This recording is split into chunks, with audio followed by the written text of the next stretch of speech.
দীর্ঘ সময় পর ঢাকা বিশ্ববিদ্যালয়ের সলিমুল্লাহ হলে আজান। আমি সময়টা বলতেছি না এই কারণে, অনেকে বলতেছেন 20 বছর, অনেকে বলতেছেন যে 21 বছর থেকে সেখানে আজান হচ্ছে না, যার কারণে আমি সময়টা বলতেছি না। যাই হোক, দীর্ঘ সময় পর সেখানে আজান হয়েছে। আমরা দাবি করে থাকি যে আমরা পৃথিবীর দ্বিতীয় বৃহত্তম মুসলিম দেশের মুসলিম।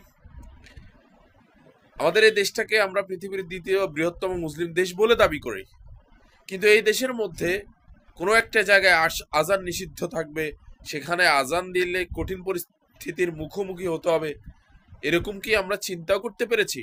পারি নাই। কিন্তু বাস্তবতা এরকমই হয়েছে গত কয়েক বছর।